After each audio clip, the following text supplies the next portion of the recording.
Assalamualaikum warahmatullahi wabarakatuh. Kami dari DE2A akan menjelaskan tentang backpropagation sekaligus nanti menjelaskan bagaimana cara perhitungan backpropagation. Sebelum kita membahas tentang backpropagation, kita akan sedikit membahas tentang perseptron. Nah, perseptron itu apa? Perseptron itu adalah suatu model dari jaringan syaraf tiruan di mana terdiri dari beberapa komponen. Ada input, output, bias, dan juga nantinya dihitung ketiga komponen tersebut. Setelah ditemukan output, lalu akan digunakanlah fungsi aktivasi agar mendapat output yang sebenarnya. Nah, single layer perseptron ini hanya satu node saja dan juga satu layer saja. Nah, apabila kita melihat multi layer perseptron, ini terdiri dari beberapa layer, yaitu layer input, layer hidden, dan juga layer output. Nah, di tiap-tiap layer ini terdiri dari beberapa node, terutama yang di node hidden layer dan juga output itu dihitung sama dengan konsep yang awal tadi, dimana dihitung menggunakan perseptron, satu node satu perseptron menghitungnya. Nah, backpropagation juga mengimplementasikan multi layer perseptron. Nah, apa yang dimaksud backpropagation? Backpropagation yaitu ketika kita sudah melakukan feed forward atau pembelajaran ke depan dengan menggunakan multi layer perseptron tadi, setelah ditemukan hasilnya dan dihitung outputnya dan dihitung errornya, kita akan melakukan kembali penghitungan error ke belakang, lalu mendapatkan error yang didapatkan itu digunakan untuk mengupdate bobot dan juga bias. Nah, bias dan bobot itu nanti digunakan untuk menghitung perulangan tersebut lagi sampai ditemukan error yang paling minim. Nah, di error yang paling minimum itulah setidaknya komputer sudah mengetahui bagaimana cara membedakan data-data tersebut agar sesuai dengan target yang ada. Nah, jadi di sini bagian saya ingin menjelaskan tentang gambar dari backpropagation sendiri. Jadi di sini gambar itu ada 3 layer. Nah, itu ada layer input, layer hidden, sama layer output. Jadi kalau layer input ini mereka itu berdasarkan data yang dinormalisasi terlebih dahulu, lalu dia di hidden layer. Nah, di hidden layer itu data diproses menggunakan perseptron, lalu terus sampai di output, di layer output. Jadi seperti itu. Nah, hidden sama output ini ada biasnya. Beda sama input. Jadi input itu tidak ada biasnya, seperti itu.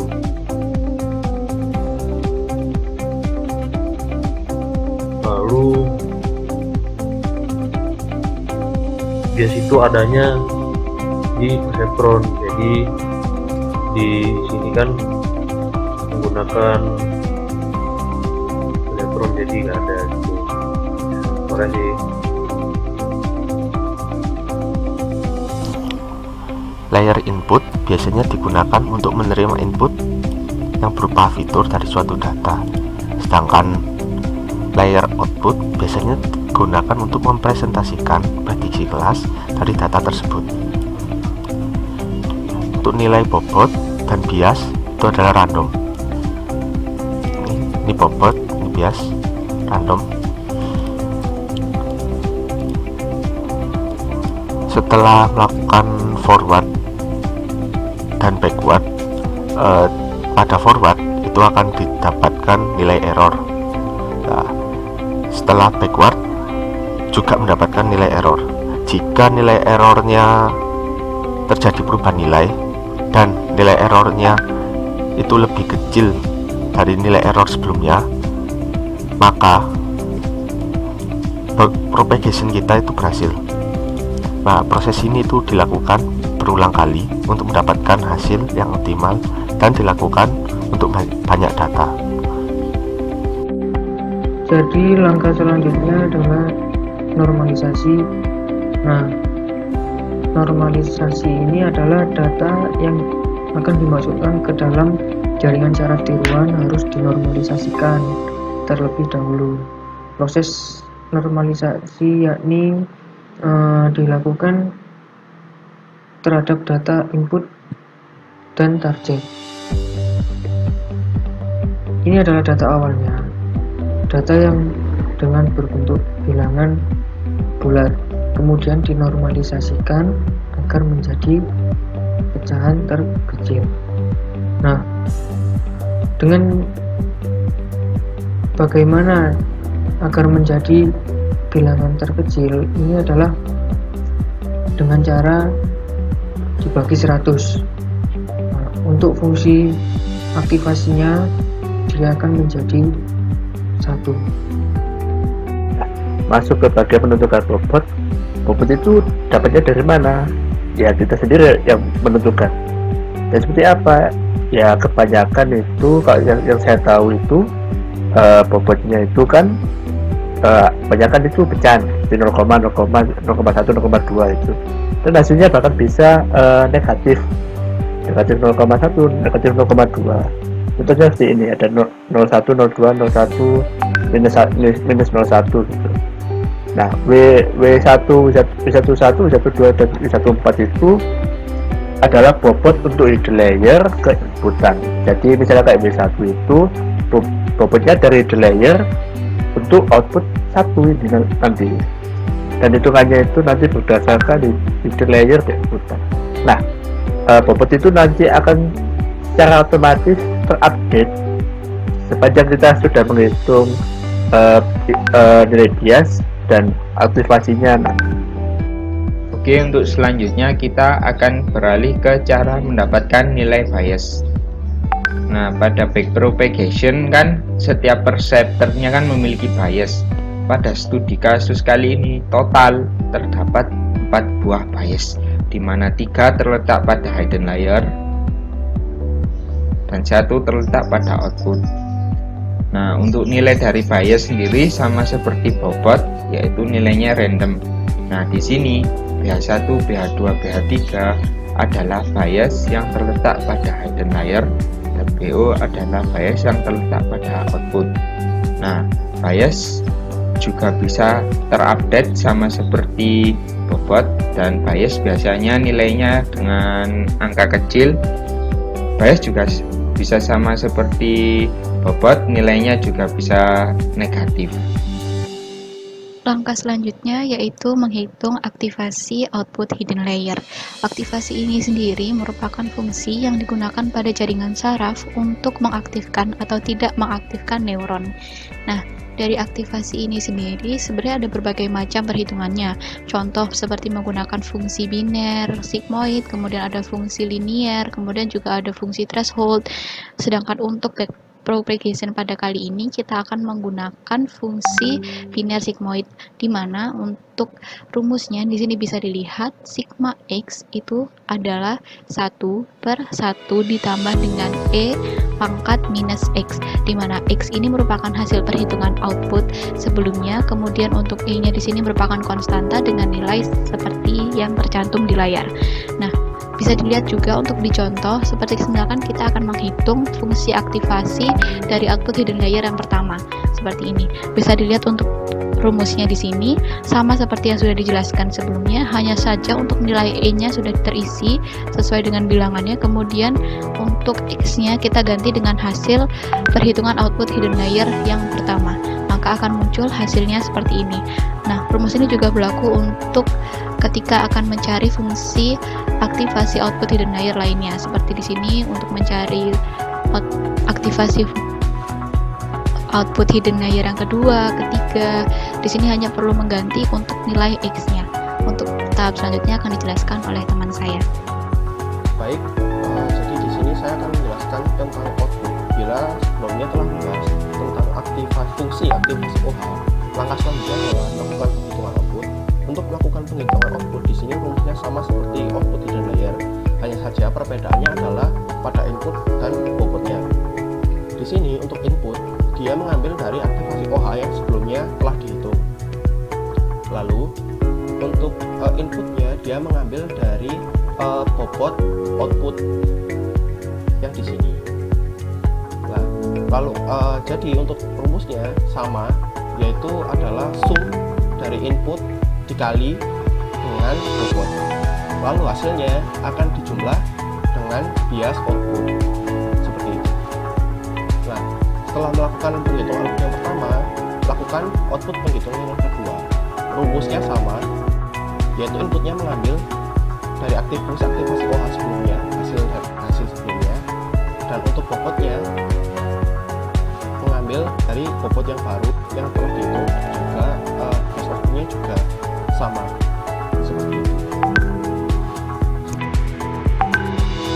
Ini adalah hasil aktivasi output dengan menggunakan rumus 1/1 plus E pangkat min O. E di sini adalah error, O di sini adalah output, sehingga perhitungannya seperti ini. 1/1 plus nilai error dipangkatkan dengan nilai output, sehingga nilainya dari aktivasi output seperti ini. Terus mengapa menggunakan rumus tersebut?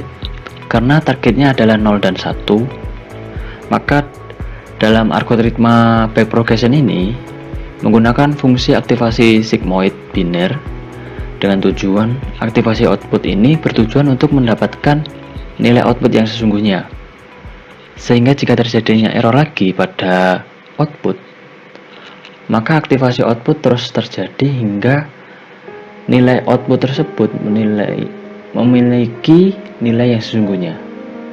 Di sini saya akan menjelaskan rumus menghitung error backpropagation. Di sini terdapat dua rumus untuk menghitung error. Yang pertama ada error 01 untuk menghitung salah satu error, dan ada error total untuk menghitung keseluruhan dari nilai error tersebut. Karena kasus kita kali ini hanya memiliki satu output, maka hanya ada satu hasil error. Maka kita menggunakan rumus error 01 ini. Secara sederhana, rumus ini pertama kali mengerjakan yang ada di dalam kurung, yaitu target dikurangi prediksi output. Setelah itu dikuadratkan hasilnya, lalu dibagi dengan 2 atau setengah. Selanjutnya saya akan menjelaskan tentang bagaimana menghitung error output. Kami menggunakan dua cara untuk menghitung error. Yang pertama menggunakan E-aksen, dan yang kedua menggunakan E.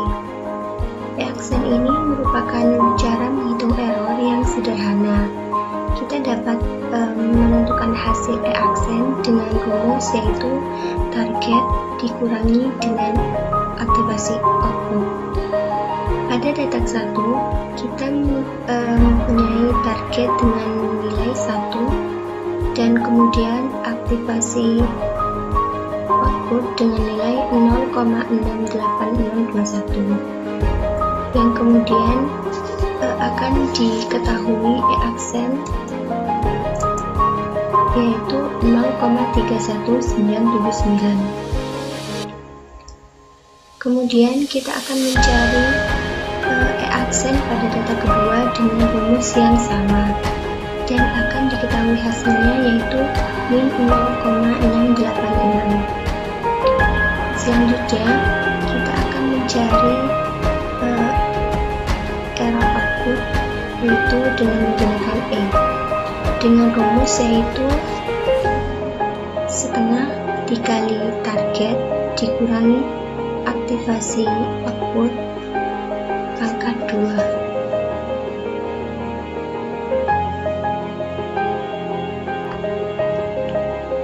Setengah dikali target pada detak 1, yaitu nilai 1, dikurangi dengan aktivasi output bernilai 0,68021 di pangkat 2, dan akan memperoleh hasil yaitu 0,05113.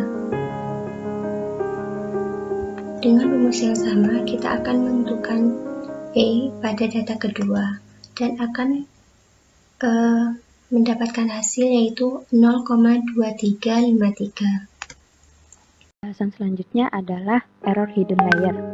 Ini adalah gambar backpropagation. Di sini adalah letak hidden layer. Dan di sini ada WH yaitu beban dari hidden layer. Untuk mencari error hidden layer, kita bisa mengalihkan WH dengan error yang sudah kita dapat. Lalu, jika kita ingin mencari error hidden layer 1, maka kita harus mengkalikan WH1 dengan error. Dan jika kita mencari error hidden layer 2, kita akan mengkalikan WH2 dengan error. Begitu juga error hidden layer 3.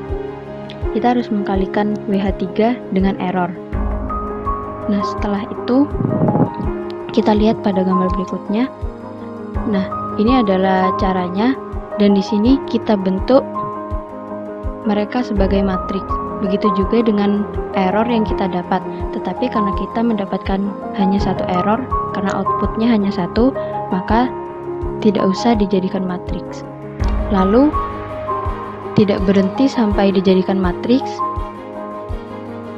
Setiap WH yang kita dapat harus kita ubah seperti ini. Jadi baris jadi kolom dan kolom menjadi baris. Cara itu disebut dengan transpose. Jadi untuk rumus error hidden layer sendiri adalah WT kali E. WT itu adalah bobot dari hidden layer ditranspose dan dikali dengan E, error yang sudah kita dapat dari proses percobaan sebelumnya. Untuk selanjutnya dilanjutkan oleh teman saya. Nah, setelah mengetahui rumus dari error hidden layer, yaitu WOX dikali E. X itu adalah jumlah keberapa yang akan dihitung. Pertama kita akan mencoba menghitung EOH1 dengan cara sama dengan, kemudian kita akan mengambil WO1. Angka ini didapatkan dari random, kemudian dikalikan dengan E, error, sama dengan ini 0,01534. Untuk menghitung EOH2 juga sama seperti tadi, hanya saja kita akan menggunakan WO yang kedua. Begitupun juga dengan EOH3 dengan menggunakan WO3 0,1 minus.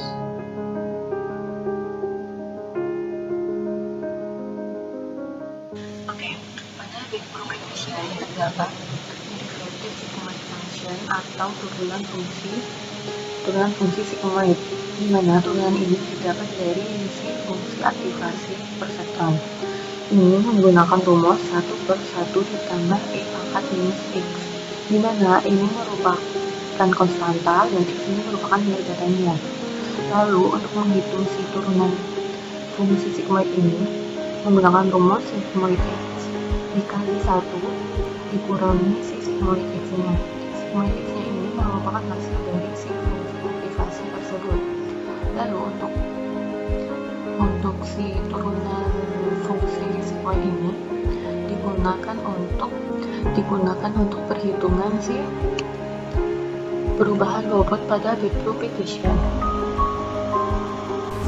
Baik, di sini saya akan melanjutkan pengerjaan backpropagation pada bagian tahap delta W atau perubahan bobot.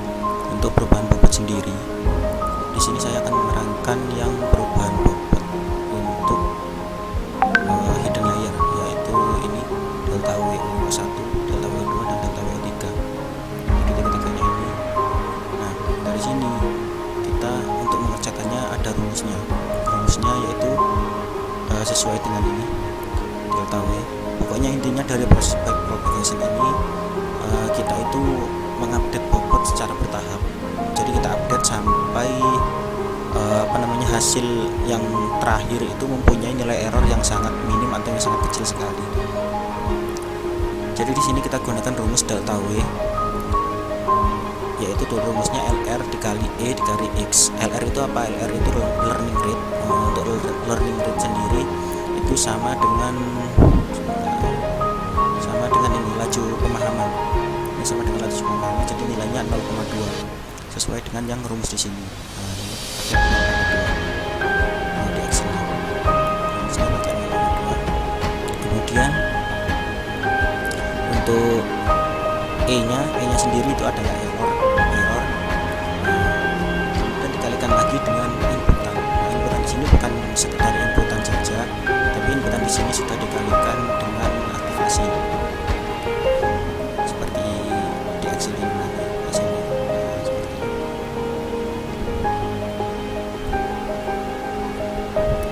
Kemudian dari rumus ini kita bisa melihat yang pertama ini adalah learning rate-nya 0,2, kemudian dikalikan T3. T3 ini kita cari dulu T3.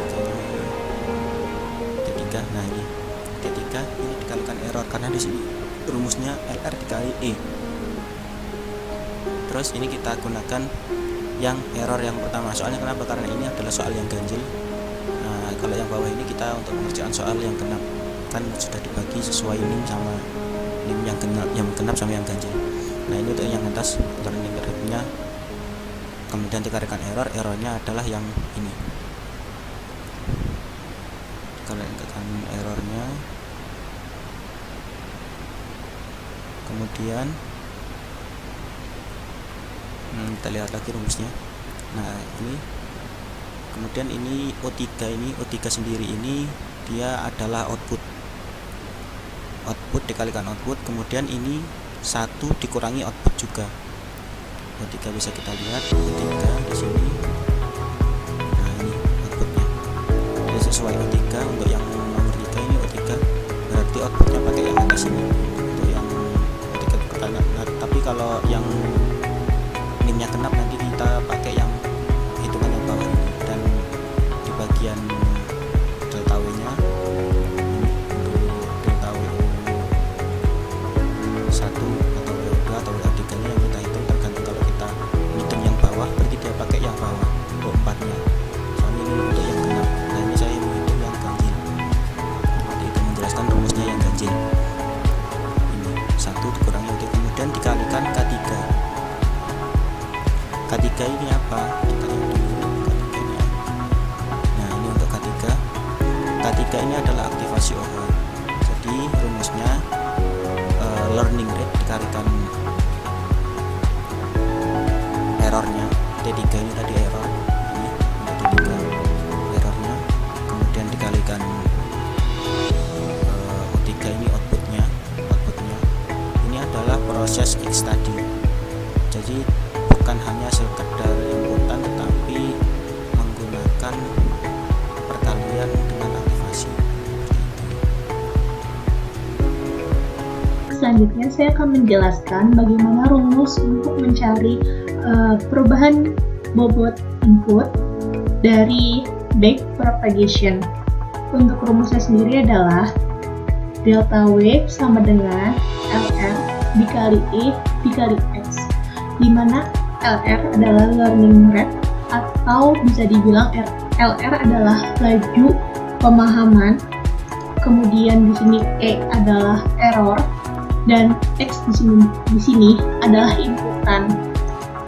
Namun inputan di sini itu berdasarkan fungsi aktivasi hidden layer-nya, dan error di sini dia itu berdasarkan error hidden layer-nya. Jadi untuk learning rate-nya itu dalam soalnya kan sudah diketahui. Langsung saja rumusnya itu untuk mencari perubahan bobot input adalah learning rate dikali error hidden layer dikali aktivasi OH dikali 1 dikurangi aktivasi OH dikali inputan. Jadi jika ingin mencari perubahan bobot input dari W11, maka angka yang di depan sini adalah itu dia hidden layer-nya, dan angka yang di belakang itu adalah inputannya. Jadi W11 merupakan bobot dari hidden layer 1 inputan 1, dan W12 merupakan bobot dari hidden layer 1 inputan 2.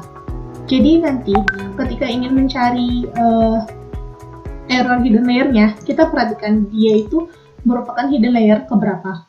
Kalau untuk W11 berarti dia menggunakan error hidden layer yang ada di ini, yang ada di layer 1. Dan jika dia hidden layernya 3, maka dia menggunakan dari EOH3. Begitu selanjutnya, dan untuk aktivasi OH-nya sendiri juga sama seperti itu. Jadi kita melihat dia itu termasuk dari hidden layer berapa. Lalu untuk inputannya itu lihat dari angka belakangnya, dia itu menggunakan inputan 1, 2, 3, atau 4. Dan untuk contoh perhitungannya bisa dijelaskan oleh teman saya selanjutnya di videonya. Lanjutkan dari Milania, yaitu Milania telah menjelaskan bagaimana rumusnya, dan sekarang saya untuk menghitung setiap bobotnya. Kita pertama sudah tahu bobot rumusnya, yaitu learning rate dikalikan oleh error hidden layer dan dikalikan oleh aktivasi OH yang baru. Dan bagaimana kita mendapatkan aktivasi OH yang baru, kita menggunakan antara dua rumus ini, yaitu rumus aktivasi OH. Dan sebelumnya kita telah menentukan aktivasi OH sebelumnya, sudah dijelaskan oleh teman kita yang lainnya. Dan kita akan masukkan ke X ini, dan akan dikalikan oleh data. Setiap data tergantung input yang pertama, kedua, ketiga, atau keempat. Sekarang kita mulai. Untuk pertama kita menghitungnya dengan, yaitu pertama kita menambahkan learning rate dari soal yang kita dapat dari LMS, yaitu soalnya adalah learning rate atau laju pembelajaran, yaitu adalah 0,2. Jadi 0,2 dikalikan oleh error hidden layer pertama, karena ini adalah masih bobot hidden layer yang pertama, jadi kita akan menggunakan yang ini, terus dikalikan oleh aktivasi OH yang baru. Dari mana aktivasinya sudah saya jelaskan tadi, yaitu kita menggunakan aktivasi OH yang lama, yaitu 0,645782 dikalikan oleh kurung buka 1 kurangi 0,645782. Maka hasil dari aktivasi OH yang baru akan dimasukkan ke dalam X dan dikalikan oleh data orisinil pertama, yaitu 0,334 atau 33,84. Setelah itu kita bergeser ke selanjutnya, sama, yaitu kita memasukkan learning rate 0,2 sama, dikalikan error hidden layer pertama, yaitu 0,01534 dikalikan oleh aktivasi OH seperti tadi menggunakan aktivasi OH yang sama, yaitu 0,645782 dan dikalikan oleh data, tetapi ini berasal dari inputan kedua, maka kita menggunakan data input yang kedua, yaitu adalah 0,3945 atau 39,45. Sama seperti bobot dari hidden layer pertama input ketiga dan bobot hidden layer pertama input keempat. Sekarang kita bergeser menuju ke bobot dari hidden layer kedua. Kita kembali ke rumus, yaitu learning rate 0,2 dikalikan error, tapi ini sekarang bukan dari error hidden layer yang pertama, kita menggunakan error dari hidden layer yang kedua, yaitu 0,010227. Terus dikalikan oleh X sama dengan aktivasi OH yang sama, tapi rumusnya sama, tapi angkanya berbeda, yaitu kita menggunakan aktivasi yang kedua, yaitu 0,602753. Terus dikalikan oleh data pertama, karena kita masih menggunakan input yang pertama, yaitu 0,3384. sama seperti bobot bobot hidden layer kedua, inputan kedua sama, tapi kita menggunakan dari inputan yang kedua, sama yang juga ketiga, sama juga yang keempat. Terus kita sekarang loncat yang ketiga. Di ketiga sama kita menggunakan rumus ini, dan masih menggunakan aktivasi OH yang ini, yaitu kita pertama menambahkan learning rate tadi 0,2, terus kita menambahkan lagi error hidden layer yang sekarang adalah yang ketiga, yaitu minus 0,00511. Terus kita kalikan dengan aktivasi OH nya tadi, tapi kita menggunakan yang ketiga sekarang, yaitu 0,595447.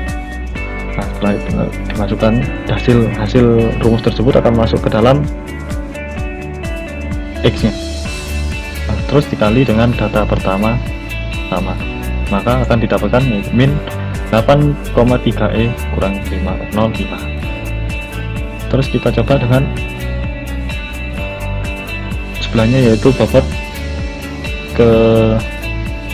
bobot dari hidden layer ketiga, inputan kedua sama, kita masih menggunakan learning rate yang sama, terus error hidden layer yang sama, yaitu 0,00511, dan masih menggunakan aktivasi OH yang baru dari yang lama, yaitu berasal dari aktivasi OH yang lama, yaitu 0,595447. Maka dan dikalikan oleh data 1, kedua, ketiga, dan keempat, dimasukkan satu persatu, akan menjadilah seperti ini, di total semuanya, dikalikan semuanya, maka akan mendapatkan angka 0,00019, dan seperti ini minus 0,00013. Untuk yang dari data yang kedua, kita ya sama, masih menggunakannya, tapi kita menggunakan yang satunya lagi. Ya, learning rate masih sama, yaitu 0,2,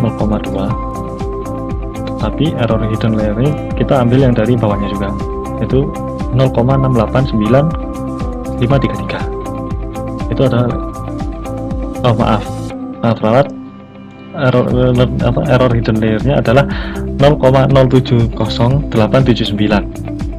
Nah, terus kita akan mencari aktivasi OH yang baru, yaitu berasal dari aktivasi OH yang lama kalikan kurung K1 kurangi aktivasi OH yang lama, yaitu adalah yang tadi saya salah, adalah 0,689533. Maka 0,68933 dikalikan kurung buka 1 kurangi 0,689533, maka hasil tersebut akan masuk ke dalam X. Setelah itu akan dikalikan data 1, input dari data pertama, yaitu seperti ini 0,9055, atau kalau di soal 90,55, juga 0,9094, 0,8633, atau 0,8783. Ya, untuk sisanya sama seperti bobot hidden layer kedua, input pertama, kedua, dan ketiga, dan seterusnya, dan juga bobot dari hidden layer, perubahan bobot maksud saya, yaitu dari hidden layer ketiga, input pertama, kedua, dan ketiga, dan seterusnya. Sekian dari saya, bisa dilanjutkan yang kelas. Assalamualaikum warahmatullahi wabarakatuh. Perkenalkan, nama saya Muhammad Asel Ujian, absen 21 dari kelas TI 2A. Di sini saya akan menjelaskan rumus untuk mencari perubahan bias pada back propagation. Langsung saja kepada rumusnya. Rumusnya sendiri ini adalah delta B sama dengan LR kali E. LR sendiri merupakan learning rate, dan untuk E sendiri adalah error. Untuk learning rate untuk nilai learning rate sudah dijelaskan pada soalnya. Nah, untuk error sendiri nanti akan diambil pada di sini saya kebagian mendapatkan menjelaskan tentang menghitung delta bias output, di mana rumusnya delta bias output itu adalah learning rate dikali errornya, di mana error sendiri itu berasal dari sini, dari bobot yang sudah ditranspos dikali error. Nah, ini rumus error awalnya. Nah, ini rumus error awalnya. Nah, bisa kita lihat dari sini. Kita mengambil contoh soal nomor 1 baris pertama ini. Nah, kalau kita lihat di sini, itu 0,2 dikali T3. 0,2 itu adalah learning rate-nya. 0,2. Lalu hasilnya bisa 0,01, 0,2265. Itu kita dapatkan dari 0,2 dikali T3. Dimana T3-nya itu adalah nilai si errornya itu. Nah, nilai errornya sendiri itu kita dapatkan dari rumus yang ini tadi, setengah dikali target dikurangi output pangkat 2. Nah, kita lihat di sini, setengah dikali E3 itu adalah targetnya adalah nilai 1 dikurangi output. Nah, nilai outputnya 0,68 sekian lalu dipangkatkan. Nah, setelah dari situ kita baru bisa mendapatkan hasil ini tadi, 0,01 0,2265. Begitu juga misalnya kita coba di data yang baris kedua. Nah, di sini kan sini nilainya 8. Oh, ini kita coba pakai data yang mana ini? Oh, ini nih. Nih, kita coba data yang dari genap baris pertama ya. Coba juga. Nah, di sini. Nah, di sini juga nilainya 0,2 dikali T4. Nah, T4-nya tadi itu di sini kita lihat hasilnya 0,0470592. Nah, itu kita dapatkan dari 0,2 dikali sini.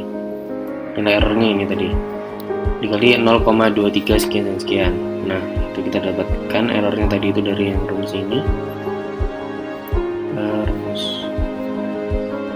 Nah, setengah dikali target min output pangkat 2. Nah, kita lihat, nah ini rumusnya. Nah, di mana di sini targetnya adalah 0 dikurangi outputnya, aktivasi output, yaitu nilainya min 0, jadi nilainya minus dipangkatkan jadi positif.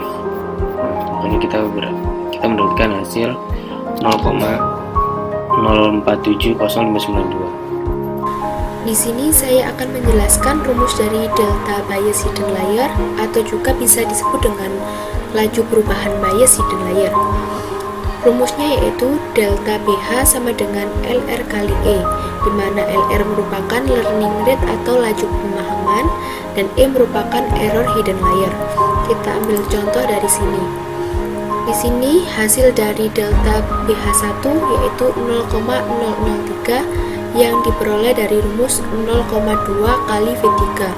0,2 ini merupakan learning rate dari soal ini, laju pemahaman alfa sama dengan 0,2, dan V3 nya merupakan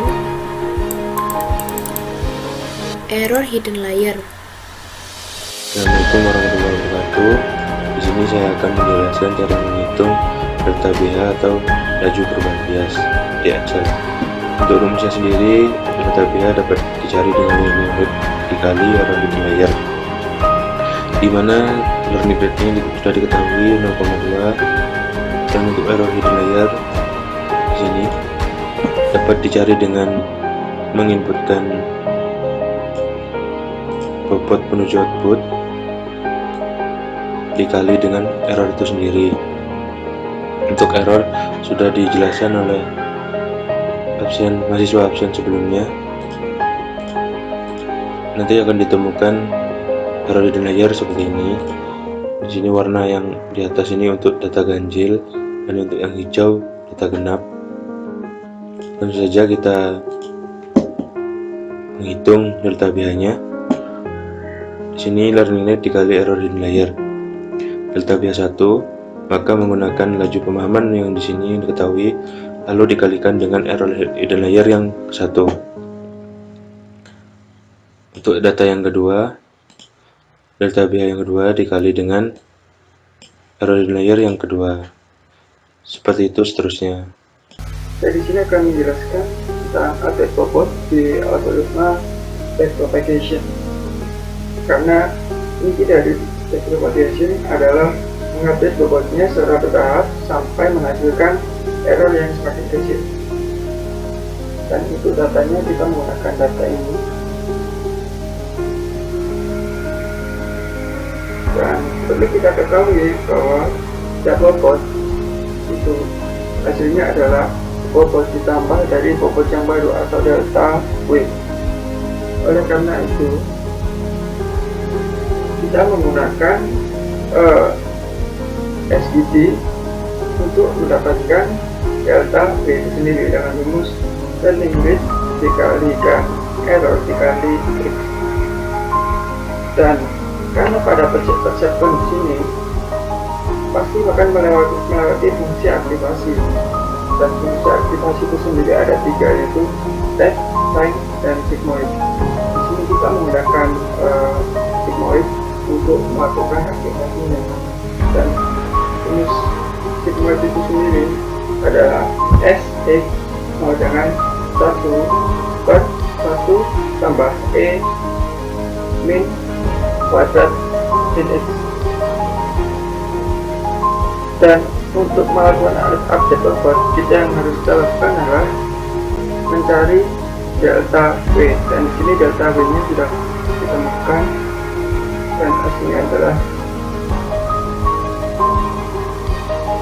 delta W nya adalah ini, dan ditambah juga dengan bobot awal. Bobot awalnya adalah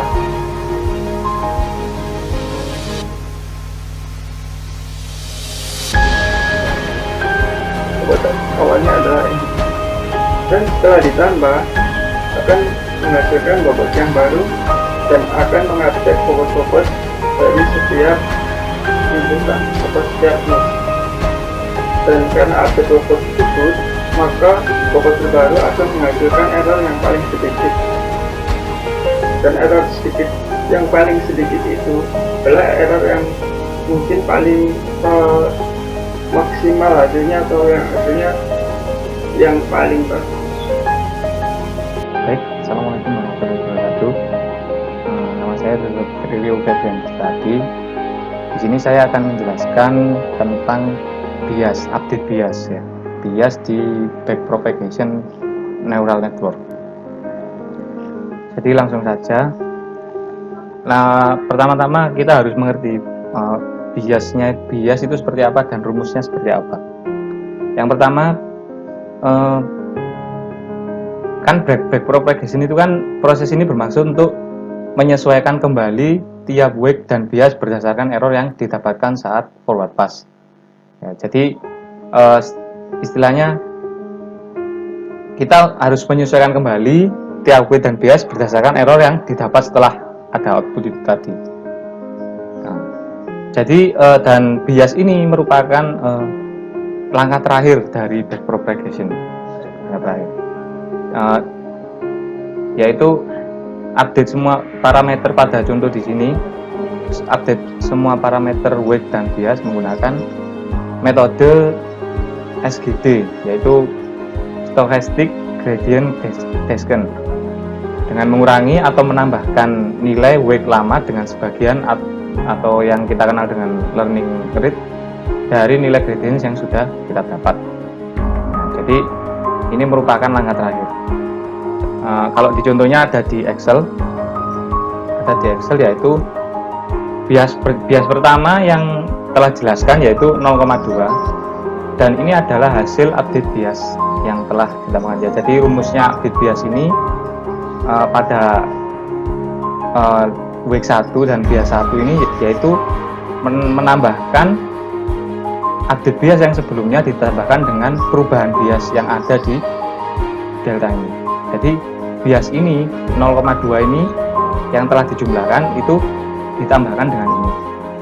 Begitu juga seterusnya. Nah, jadi setelah kita mengupdate bias, maka nanti akan keluar outputnya. Jadi hasilnya seperti ini nanti kalau divisualisasikan jadi seperti ini setelah kita menghitung bias tersebut. Jadi insya Allah seperti itu. Jika ada salah dan kata yang kurang, saya mohon maaf atas kesempatannya. Terima kasih. Wassalamualaikum warahmatullahi wabarakatuh. Selanjutnya kesimpulan backpropagation akan dijelaskan oleh teman saya Septian Darego. Terima kasih. Kesimpulan dari materi ini adalah backpropagation merupakan salah satu bagian dari neural network. Ciri dari backpropagation adalah meminimalkan error pada output yang dihasilkan oleh jaringan. Dalam metode backpropagation biasanya digunakan jaringan multilayer. Terdapat dua tahapan backpropagation. Yang pertama, forward pass. Langkah-langkahnya menentukan nilai awal yang terdiri dari menentukan nilai input, bias, learning rate, wake, dan target, menghitung hidden layer, menghitung output layer, dan menghitung error total. Yang kedua, backward pass. Langkah-langkahnya mengupdate wake pada output layer, mengupdate wake pada hidden layer.